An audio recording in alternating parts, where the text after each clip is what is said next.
Good afternoon mga ka-alarm. For this video mga ka-alarm, mag-spray tayo sa mga pananim nating mga lakatan. Diyan, mga lakatan. Doon mga lakatan mga ka-alarm. Ngayon na video mga ka-alarm, i-spray tayo. Gamit nating spray. At lalagyan natin ng foliar fertilizer. Ito ang gamit ko mga ka-alarm. Ito. Growers Bit 1000 foliar fertilizer. Ito mga ka-alarms, 8 liters to ang sulod. Haluan natin ng kalahating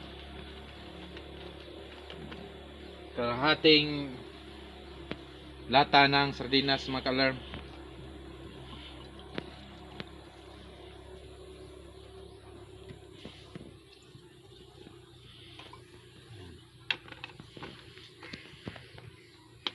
Ginagamitan ko ng Growers Bit 1000 foliar fertilizer mga ka-alarm ang pananim kong saging.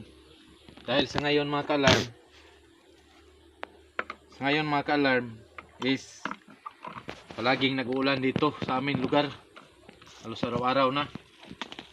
Kaya agapan natin yung mga sakit na sinasabing sigatuka mga ka-alarm, yung paghilo ng mga dahon. Ito. Kaya bibigyan natin sila ng foliar fertilizer Growers Bit 1000.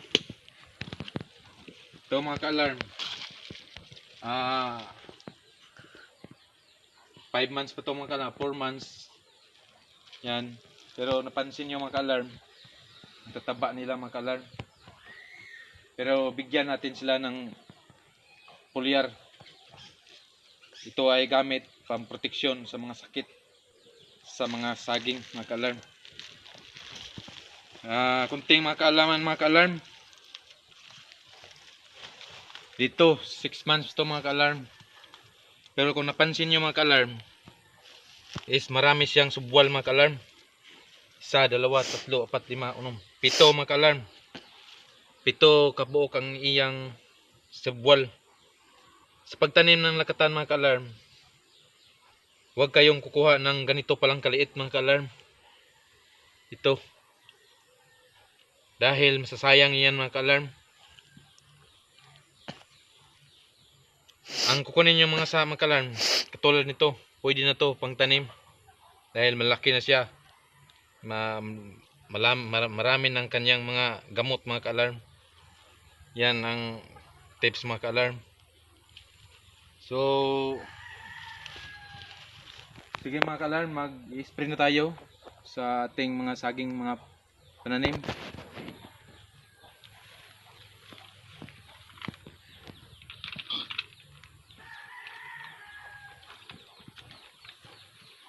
Ito lang muna ang gamit natin ngayon na spray mga ka-alarm. Dahil hindi pa tayo nakabili ng spray na maganda. Pero gumagana naman ito mga ka-alarm. Yan. Unahin natin yung puno mga ka-alarm. Yan.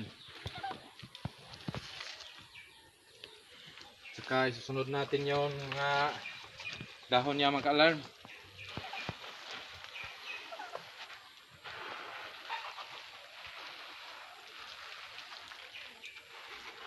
Yan mga ka-alarm. Ganito lang pag-spray mga ka-alarm.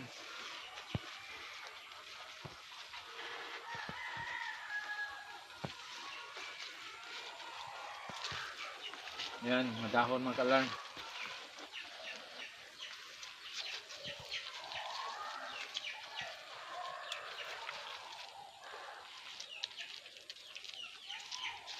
Sa baba mga ka-alarm.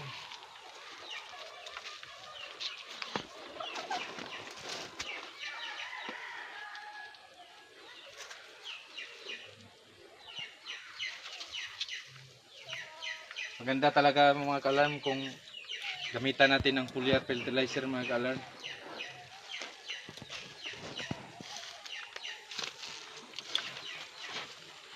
Mga ka-alarm.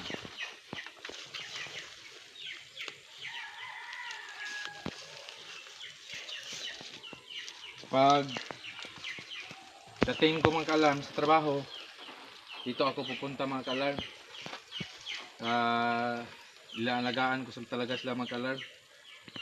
Dahil kung pinabayaan na mga ka-alarm, hindi nyo siya tingnan ka palagi, hindi natin alam yung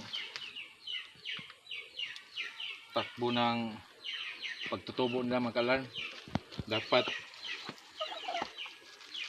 tiyaga lang mga ka-alarm, yung mga ganitong mga anak buhay mga ka-alarm, yung pagtatanim, lalo na sa lakatan, tiyagaan lang yun mga ka-alarm.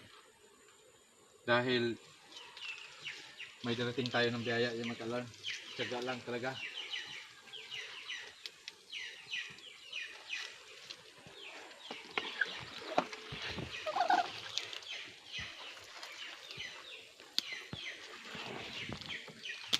Hapon mga ka-alarm is nakahabas tayo dito para malinis siya. At sa ngayon, dahil walang ulan, i-spray tayo.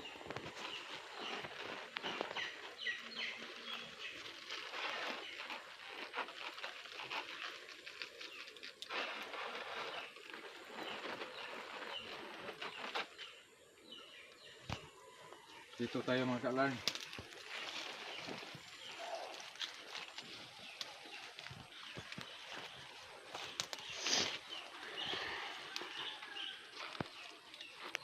Dito tayo mga ka-alarm. So mga bagong natin mga tanim mga ka-alarm, 2 months pa rin to. Pero kita ko mga ka-alarm, yung tubo niya ay maganda.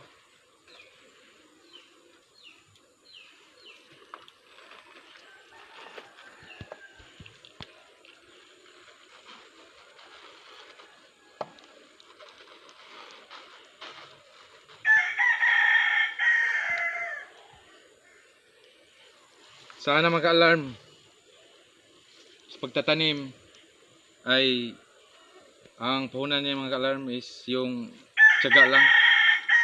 Tiyaga lang talaga mga ka-alarm. Dahil pagdating ng panahon, may ma-harvest tayo mga ka-alarm.